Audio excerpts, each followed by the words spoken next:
It's an hour-long trip grieving mother Nasera Rane makes several times a week. I make prayer in his grave.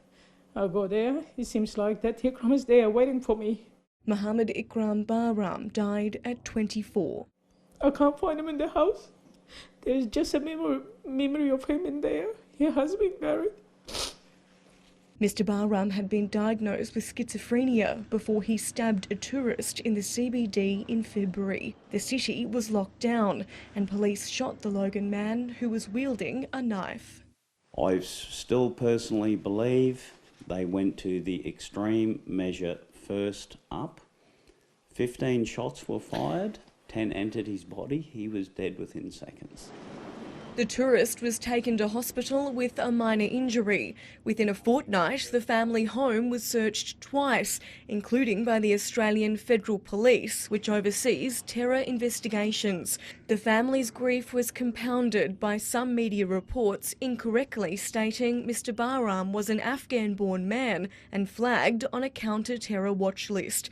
Police at the time said there was no evidence the incident was linked to terror. This is really horrific. You're losing your son, and on top of it, you're dealing with, negative image of your son has been put into the media. Police Commissioner Katarina Carroll declined to answer questions from the ABC. Instead, Queensland Police issued a statement saying the Commissioner expects the officers and the incident to be subject to the appropriate investigative scrutiny. Mr. Bahram's family also hopes the coroner will closely examine his mental health care. They say he switched treatments from injections to tablets just months before the shooting, despite objections from his mother, who says he then quickly went off his medication.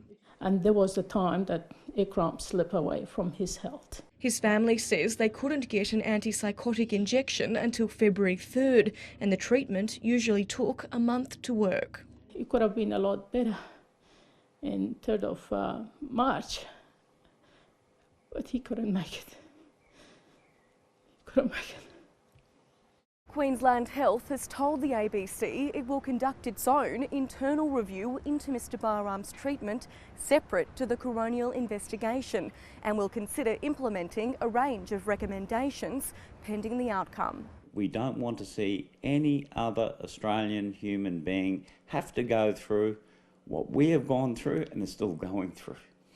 He was really humble kid, very kind, very caring, and that's the kind of family we are. Anna Hartley, ABC News, Logan.